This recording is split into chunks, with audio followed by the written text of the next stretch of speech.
네, 안녕하세요. 해설갑니다. 요즘 시장이 별로 좀 좋지는 않죠. 이번 주도 참 일이 많았습니다. 이제 홍콩이 중국 규제 부분에서 좀 급락도 좀 많이 나왔던 그런 시점이고, FOMC도 있었어요.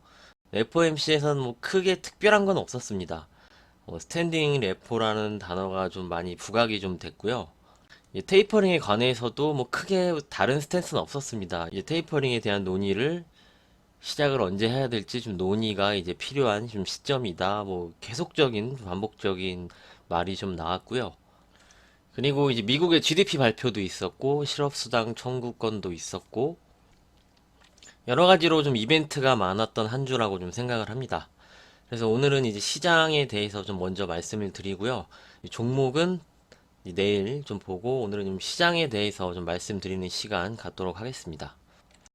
지금 장세를 좀 잘 파악을 하셔야 돼요. 지금은 시세 연속성이 좀 떨어지는 시점입니다. 뭐 종목이 오른다고 뭐 계속적으로 이렇게 올라가지 않아요. 어느 순간 또 올라가면 다시 또 급락이 나오고 시세가 연속성을 주면서 이렇게 가는 시점이 아니죠. 자금이 들어오지도 않고 예탁금이 유지가 되고 고객 예탁금 부분이 잠깐 올랐던 부분은 카카오뱅크의 청약 때문에 잠시 좀 올라왔었죠. 그리고 다시 또 빠져나가는 흐름이고 주식시장에 신규로 유입이 되지 않고 있다, 돈이. 작년에는 기관과 외국인이 엄청나게 많이 팔았죠. 한번 볼까요? 자, 작년 1월부터 올해 1월까지 1년 추이를 보면은 개인이 47조를 매수를 했고요. 외국인이 24조를 매도를 했고 기관이 25조를 매도를 했습니다. 이 매도 물량을 개인들이 받아서 끌어올린 장세였죠. 뭐 이제 공매도가 되지 않는 그런 부분도 있었지만 작년에는 돈이 주식시장에 계속 유입이 되면서 지수를 이제 상승으로 이끌어 간 겁니다. 그러면서 유동성이 풍부했죠. 유동성이 풍부하니까 주식들이 뭐 다양한 주식들이 다수 종목들이 올라가고 시세 영속성을 줬다면 이제 올해부터는 더 이상 돈이 들어오는 게 좀 한계가 있는 거죠. 그런데 외국인과 기관은 계속적으로 매도를 합니다. 이러니까 올해 시장은 작년과 다른 현상이 일어나는 거죠. 실제로 뭐 나스닥이 계속적으로 올라가요. 나스닥이 올라가도 우리 시장은 돈이 신규로 유입이 되지 않고 있는 그런 부분입니다. 이 지금 판세를 잘 읽으셔야 돼요. 작년에 그러면 외국인이 돈을 못 벌었나? 그것도 아니죠. 현물은 팔았어요. 기관은 삽질을 했는데 선물 부분에서 보시면은 외국인은 7조 2천억 작년을 보면은 선물을 매수를 해서 선물 쪽에서 수익을 챙겨서 떠났죠. 선물은 현물보다 수익이 더 큽니다. 근데 이거를 이제 3월부터 보시면은 더 커져요. 보시면 이 3월 코로나 팬데믹 시점부터 보면은 10조를 매수를 했어요. 10조를 매수를 해서 외국인은 주식은 팔았지만 선물을 매수를 하면서 이쪽에서 극대화 수익을 누리고 떠나갔다. 작년에는 이렇게 좀 볼 수가 있는데 올해는 다릅니다. 올해는 뭐 외국인이 지금 선물을 매수를 많이 해주는 그런 부분도 아니고 오히려 지금 9월물은 매도가 나오고 있죠. 외국인 선물을 9월물을 한번 보면은 6월 10일이 만기일이었죠. 그러니까 11일부터 오늘 날짜로 한번 보면은 지금 2조 3천억 누적 매도로 외국인은 선물을 매도를 하고 있습니다. 그러면서 주식도 사지 않아요. 그러니까 수급이 더 꼬여버리는 그런 현상이 일어나는 것이죠. 지금 시장에서. 그럼 이제 시장에서 돌아와서 전략에 대해서 좀 말씀을 드릴게요. 지금 시장에 좋지 않은 현상들이 좀 일어나고 있습니다. 이제 대표적으로 좀 파생 쪽에서 외국인이 지금 보여드렸지만 선물을 2조 이상 좀 매도를 하고 있고 실제로 이제 금요일에 1조 3천억 가량 크게 좀 매도가 나왔었죠. 그런데 지금 옵션을 보셔야 되는데 옵션 포지션을 보면은 자, 옵션 포지션을 보겠습니다. 외국인이 이 콜옵션은 매도 그리고 이제 풋옵션의 매수 풋옵션에 굉장히 많은 매수가 잡혀 있는 것을 확인할 수가 있습니다. 하방 쪽으로 옵션에서 좀 보고 있는 거죠. 8월 만기일이 8월 12일입니다. 8월 12일까지 지금 옵션 포지션을 하방으로 외국인이 좀 잡고 있는 그런 모습이 포착이 되고 있습니다. 그러면서 환율도 이따 보여드릴 텐데 크게 뭐 하락하고 그런 부분도 아니고, 이제 그나마 다행인 것은 이제 기관이 콜옵션을 잡고 있어요. 지금 기관이 좀 외국인과 반대죠. 기관이 어느 정도 좀 방어가 될 텐데 외국인이 포지션을 지금 하방 쪽으로 잡고 있는 부분이 별로 시장에 좋지 않은 그런 부분이다 라고 말씀을 좀 드리고요. 그럼 시장 추세를 한번 볼게요. 차트로 한번 보도록 하겠습니다. 차트로 보면은 이전에 뭐 말씀드린 수준이 올라가봤자 이 수준 말씀을 드렸죠. 올라가면서 맞습니다. 맞고 떨어지는 흐름이 좀 나왔는데, 여기서 추세를 여기서 한번 그려볼게요. 여기서 이렇게 그리면은 이탈을 했죠. 이탈을 하고 세기형이 나왔어요. 상승 세기형이죠. 지금 상승 세기형의 이탈이 나오는 그런 모습이 좀 진행이 됐고, 추세를 밑에서 한번 더 그릴 수 있습니다. 여기서 지난번 저점이 나오는 요 추세, 여기가 이제 여기 이어서 가면은 여기까지 이제 금요일은 이탈을 시키는 모습이 진행이 됐습니다. 그러니까 이제 차트상으로는 하락 쪽으로 지금 자리를 잡은 거죠. 이제 121선까지 보려는 움직임이 차트상으로는 포착이 되고 있어요. 그런데 이제 제가 이제 우리 투자자분들께 말씀드리고 싶은 부분은, 지금 시점은요, 여기서 하락을 하지 않고 지금 야간장이 한 0.23% 정도 상승을 했어요. 이제 새벽에 여기서 이제 다시 돌리죠. 그러면 이 같은 수준이에요. 결국엔 올라가봤자 완만하고 다시 떨어지려고 할 것이고, 이 수준이 유지될 수밖에 없습니다. 급격하게 시세가 들어갈 수가 없어요. 지금 구조가. 왜냐면은 예탁금이 늘지 않아요. 돈이 유입이 되지 않고 환율이 떨어지지 않습니다. 그러니까 환율이 떨어지지 않으면 외국인 매수가 들어오지가 않아요. 왜냐하면 환차손에 대한 영향이 있죠. 이제 외국인은 주식 수익뿐만이 아니고 주식 시세죠. 이 시세뿐만이 아니고 환율에 대한 환차 이익을 얻으려고 이제 우리 시장에 투자를 하는 건데, 지금 환율이 고점에 떠 있습니다. 그러니까 매수가 들어오지 않죠. 그런데 예탁금도 들어오지 않고 돈이 들어오지 않아요. 지금 시점에서는. 그래서 여기서 밀리지 않고 돌아가도 이 수준이다. 올라가봤자 완만하다. 어느 순간 다시 또 내려오려고 할 것이고, 그런 게 유지가 될 것입니다. 이런 식으로 유지가 될 거예요. 여기서 밀리지 않으면. 그래서 차라리 우리가 더 좋으려면 한번 밀려야 됩니다. 한번 밀려서 121선을 보던 3100선을 보던, 지지선이 여기죠. 121선 부근 3160포인트, 그리고 다음 지지선이 여기에요. 2970포인트, 그리고 여기죠. 2930포인트. 큰 박스권이에요. 큰 박스권. 보시면은 제가 시장을 올해는 이렇게 말씀을 드렸어요. 이런 박스권에서 움직일 수가 있다. 2011년부터 시작된 금융위기 때 하락을 하고 이제 유동성 풀면서 이제 버냉키 때였죠. 이렇게 시장이 상승을 하고 장기간 횡보가 좀 진행이 됐습니다. 그러면서 이 구간이에요. 2013년 버냉키 의장이 테이퍼링을 선언을 했죠. 테이퍼링 하겠다 해서 이렇게 빠지고 다시 올라왔습니다. 그러면서 장기적으로 좀 박스권을 움직였어요. 이쪽에서. 그런 흐름을 제가 올해는 말씀을 드리고 있죠. 그래서 올라가봤자 완만한 상승일 수밖에 없다. 돈의 흐름을 보시면은 그렇게 좀 보시면 됩니다. 고점이 여기에요. 저점이 여기죠. 이 수준에서 시장을 움직이려고 할 것이다. 이때 뭐 이벤트들이 있어요. 말씀드릴 내용이 부채 한도, 미국 부채 한도 7월 31일 이제 끝났습니다. 여기에 대해서 좀 말씀을 좀 먼저 드릴까요? 먼저 드리고 계속 시장에 대해서 좀 말씀드릴게요. 7월 31일을 기점으로 종료가 됩니다. 유예예요. 지금 유예. 이제 부채 한도를, 미국은 빛으로 가는 나라잖아요. 그래서 트럼프 때 타결을 해서 2021년 7월 31일까지 부채 한도 기준을 유예를 시킨 겁니다. 그래서 빚을 내서 예산에 쓸 수가 있었던 거죠. 근데 이게 오늘부로 종료가 됩니다. 미국은 새벽이죠. 종료가 되면은 더 이상 추가로 국채 발행을 하거나 빚을 낼 수가 없어요. 여기 나오죠. 채권 신규 발행 불가.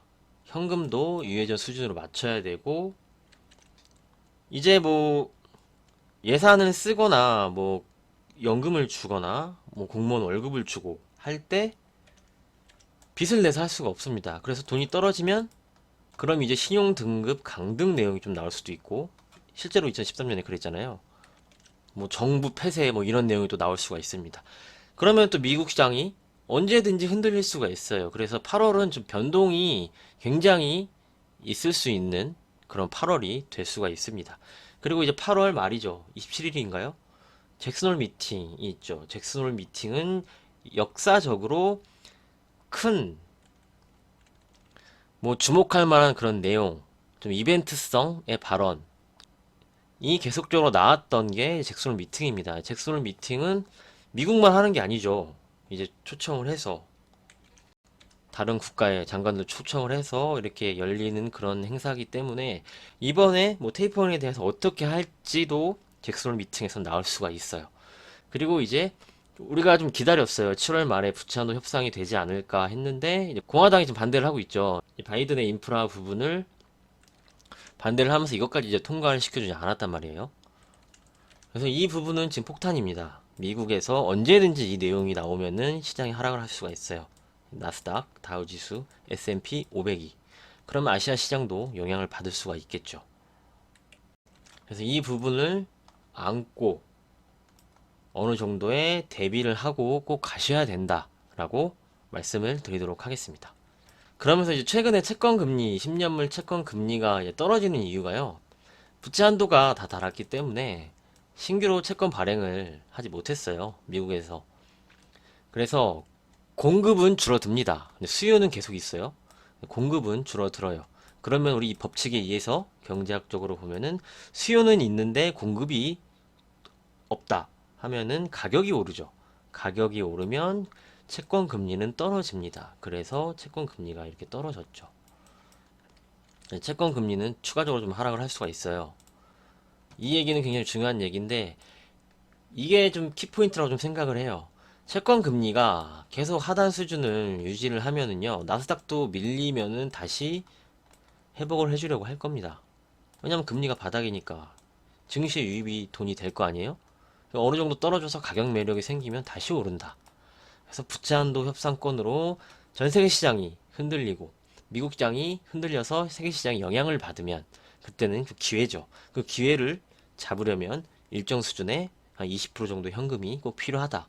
이렇게 좀 정리를 해드리면 되겠네요.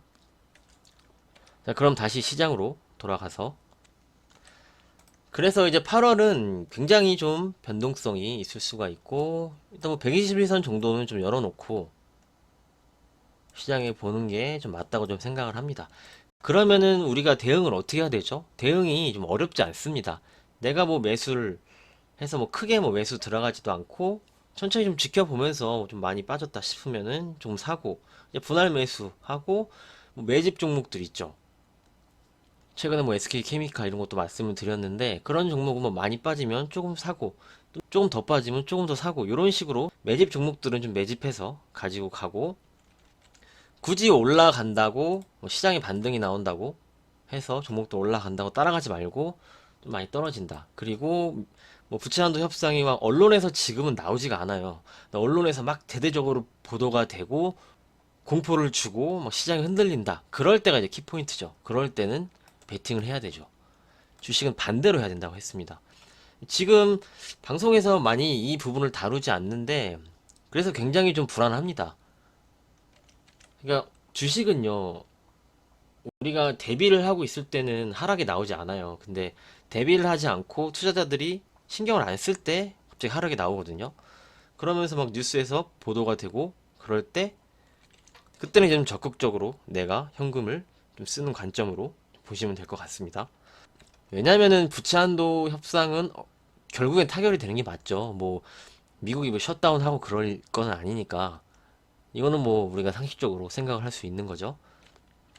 그래서 이 내용이 뭐 이렇게 회자되기 전에 뭐 시장이 올라간다고 해도 뭐 쫓아갈 필요는 없고요. 뭐 매집 종목들은 좀 많이 빠지면은 계속적으로 좀 모아가면 되고, 지금 시장은 좀 그렇게 하셔야 됩니다.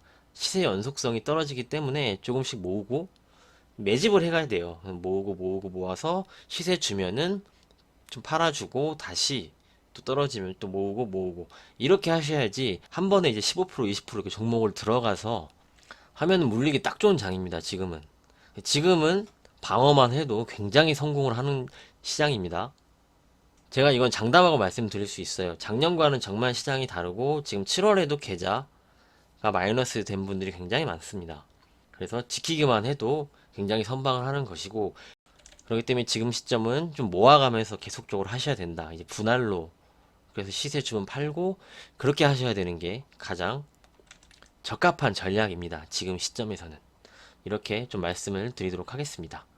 그래서 이 차트 계속 보면은요, 뭐 여기까지 이제 뭐 내려온다 이런 건 아니고, 지지선이 121선, 그리고 지난 저점, 그리고 여기 이렇게 돼 있어요. 아까 여기는 말씀 안 드렸네요. 요렇게 이제 지지선인데, 이게 N자형으로 빠지면은 121선, 뭐 추가적으로 3100선 위에까지도 시장 올 수도 있다고 좀 생각을 하고요. 이 큰 밴드에서 또 뭐 테이퍼링 나오고 하면은 뭐 이렇게 움직이다가 또 테이퍼링 충격, 뭐 부채한도 갑자기 충격, 뭐 이렇게 이런 가능성도 열어두고 가자는 거죠. 단기간에 뭐 이렇게까지 내려온다는 건 아니고, 단기간 한 이 정도를 열어두고 좀 보시고, 지금 시장이 빠지지 않고 올라가면은 계속 그 수준으로 갈 수밖에 없는 구도고, 오히려 이렇게 내려왔다가 움직여야지 다시 시세를 줄 수가 있습니다. 한번 내려와야지, 저는 3,300도 넘어간다고 봐요. 이게 내려와야지 가능한 겁니다. 내려와서 매물을 털고 좀 저가 매수세가 들어오고 여기에서 가격 매력이 생겨야지 매수 유입이 될 거예요. 근데 내려오지 않고 계속적으로 이렇게 움직이면은 그냥 계속 이 수준으로 보시면 돼요. 이렇게 좀 의견을 드리도록 하겠습니다. 그래서 이제 정리를 하자면, 뭐 급하게 하실 필요는 없다. 그리고 지금은 주식을 좋은 종목들, 성장하고 싸진 종목들을 이제 뭐 크게 매수를 들어가는 게 아니고 천천히 모아 가셔야 된다. 모아 가시면서 다음 상승 사이클을 보셔야 된다. 그리고 지금 시장이 지금 시점에서 추가적으로 하락을 할 수도 있기 때문에 계속적으로 매집으로 가셔야지, 크게 한 번에 매수하는 것은 좀 위험한 행동이다. 이렇게 좀 말씀드리도록 하겠습니다. 정리해 드릴게요. 이제 단기적으로는 이 박스권, 큰 그림, 올해 전체적으로는 큰 박스권은 이 밴드, 단기적으로는 이 밴드로 움직일 가능성이 있습니다. 그래서 이 부분에 맞춰서 시장 접근하시면 무방할 거라고 좀 생각을 합니다. 이렇게 좀 말씀드리도록 하겠습니다. 지금 다수의 투자자들에게 뭐 이렇게 수익을 계속 안겨주고 그런 시점이 아닙니다. 그렇기 때문에 잘 방어하시고 좀 지키시면서 좀 모아가시면서 시장 접근하시길 바라고요. 오늘은 이제 시장을 봤고 종목은 내일 좀 보도록 하겠습니다. 오늘 내용도 잘 참고해 주시고요. 도움이 되셨다면 구독과 좋아요 부탁드리도록 하겠습니다. 주말 즐겁게 보내시고요. 수고 많으셨습니다. 감사합니다.